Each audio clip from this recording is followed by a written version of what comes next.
Je m'appelle Yana Coty et le sujet aujourd'hui est le désir. Je vais vous parler de libido, mais la libido au sens large. Comment avoir l'envie, les envies, c'est mieux les envies. Comment apprendre à vouloir correctement. Vous avez sûrement entendu la phrase quand les dieux veulent détruire une personne, ils réalisent tous ses désirs. Lorsque une personne n'a aucun désir, il n'a pas de carburant dans la vie. Il n'a aucun désir de se développer, d'apprendre, d'avoir des buts. C'est une voiture sans essence. Il n'a pas de raison de se lever le matin. La personne perd l'envie de s'occuper de soi, de sa santé. Beaucoup de choses dans sa tête deviennent inutiles ou perd le sens.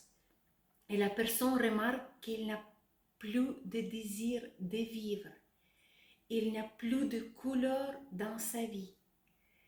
Chaque jour devient semblable au précédent. C'est exactement pour ça la phrase quand les dieux veulent détruire une personne, ils réalisent tous ses désirs, il est très correct. Et quand on a envie de rien, comment apprendre à vouloir?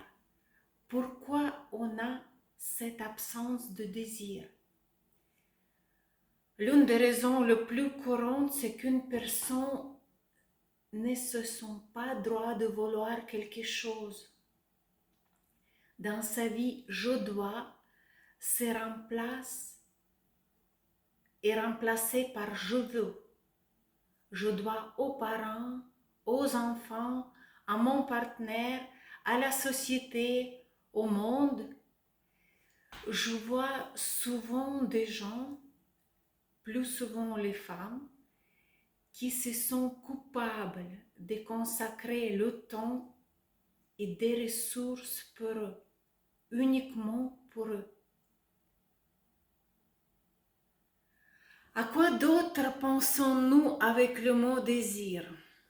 Très probablement à la sexualité, le désir sexuel.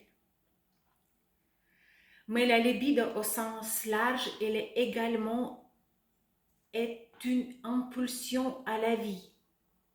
Contraire de libido est la mortido. Là, on attend moins souvent ce mot, et ça, c'est désir de la mort. Autrement dit, l'absence de désir est le chemin vers la mort. Lorsqu'une personne oublie ses désirs, elle se prive de sa puissance. Et ça s'applique bien aux femmes qu'aux hommes. Maintenant, imaginons le désir d'acheter une maison, une seule idée, un seul désir qui se réalise. Et ensuite, c'est la mort. Les envies ne doivent pas se terminer. C'est bien d'avoir la multitude de désirs. Et ça, souvenez-vous de cela. Quand on s'interdit de désirer, quand on ne croit pas que le désir se réalise, quand le désir devient une exigence que quelqu'un vous doit quelque chose, en ce moment, votre désir devient une cause d'anxiété, frustration, une source de douleur qui signifie que vous êtes devenu l'otage de votre désir. La réalisation de ce désir devient extrêmement difficile car vos émotions indiquent une méfiance, un manque de confiance.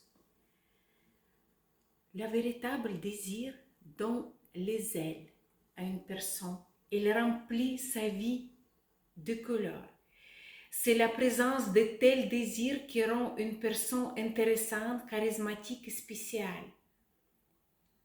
En fait, nous sommes venus au monde pour vivre avec l'éclat, avec la beauté et l'abondance jusqu'au dernier jour de nos vies. Une fois, je fais le vidéo avec l'analyse de la pyramide de Maslow où les motivations d'un être humain sont hiérarchisées. Je suis d'accord avec lui, simplement je pense qu'il faut retourner cette pyramide. Quand la personne sait pourquoi faire, elle trouve comment. Elle va faire ça. Avoir le but, les désirs et la base de survie. Et pour terminer cette vidéo, commencez à chercher. Faites vos listes de vos joies, de vos plaisirs et de vos désirs. À bientôt!